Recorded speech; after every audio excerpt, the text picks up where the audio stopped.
ఈ youth declaration లో 24 హామీలు తెలంగాణ యువతకు కాంగ్రెస్ పార్టీ ఇచ్చింది. నేను అడుగుతా ఉన్నా, ఇక్కడికి వచ్చిన మా తమ్ముళ్లను మా చెల్లెలను, ఒక్కటన్నా నెరవేరిందా? ఒక్కటన్నా నెరవేరిందా? సౌండ్ వినబడతలేదు. ఒక్క హామీ అన్న నెరవేరిందా? ఏడాదిలో 2 లక్షల ఉద్యోగాలు వచ్చినాయా? ప్రైవేట్ కంపెనీల్లో 75% రిజర్వేషన్ వచ్చిందా? కాలేజీ అమ్మాయిలకు స్కూటీలు వచ్చినాయా? యువతకు 10 లక్షల రుణాలు వచ్చినాయా? ఫీజు రీయింబర్స్మెంట్ పైసలు వచ్చినాయా? 4 ట్రిపుల్ ఐటీలు 3 యూనివర్సిటీలు వచ్చినాయా? నెలకు 4000 నిరుద్యోగ భృతి వచ్చిందా? 10వ తరగతి పాస్ అయితే 10,000 వచ్చిందా? 12వ తరగతి పాస్ అయితే 15,000 వచ్చిందా? డిగ్రీ పాస్ అయితే 1,00,000 వచ్చిందా?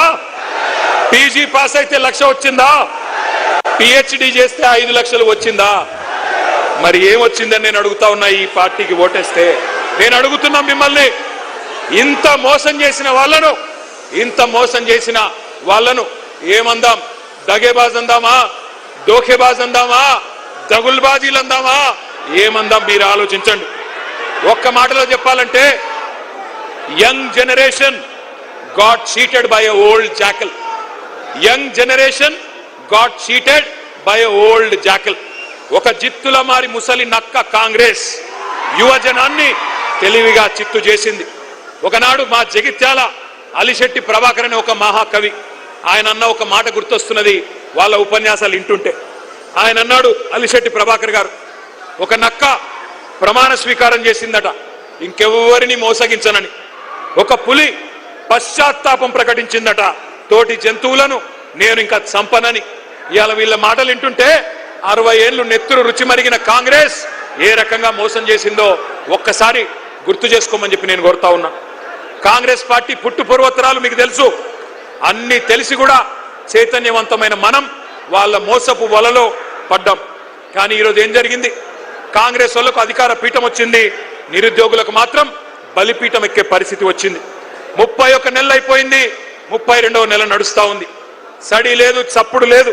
కళ్ళబొల్లి మాటలు నమ్మి గ్రామాల్లో తిరిగి మీ నాయనమ్మ కాళ్ళు, మీ తాత కాళ్ళు, మీ అమ్మమ్మ కాళ్ళు, మీ మామల కాళ్ళు, అత్తల కాళ్ళు, కోడల కాళ్ళు, అందరి కాళ్ళు మొక్కి కేసీఆర్ కు ఓటేయకండి, కాంగ్రెస్ ను గెలిపించండి అని ప్రచారం చేసిన నిరుద్యోగులు ఇవాళ బాధపడతా ఉన్నారు. ఇప్పుడే ఆ తమ్ముళ్ళు మాట్లాడింది మీరు విన్నారు. మాట తప్పిన ఈ జూటాగాళ్లను, మాట తప్పి ఇవాళ మిమ్మల్ని వంచిన ఈ దుర్మార్గులను, మిమ్మల్ని రెచ్చగొట్టి ఓట్లేయించుకొని అధికారం చేపట్టి నమ్మించి నట్టేట ముంచిన కాంగ్రెస్ ను ఏం చేయాలో మీరే ఆలోచించండి. ముఖ్యమంత్రి మాటల్లో చెప్పాలంటే, రేవంత్ రెడ్డి మాటల్లో చెప్పాలంటే, బెల్ట్ ట్రీట్మెంట్ ఇద్దామా? లాగులో తొండలిడుద్దామా? గుడ్లు వీకి గోటీలాడుదామా? ఏం చేద్దామో ఆలోచించండి. ఎందుకంటే ఒకటి మాత్రం పక్కా, ఒక్క మెసేజ్ పోవాలి పార్టీలకు, రాజకీయ పార్టీలకు, రాజకీయ నాయకులకు. యువతరంతో పెట్టుకుంటే కొన్ని తరాల పాటు పుట్టగతులు లేకుండా పోతారు అన్న సందేశం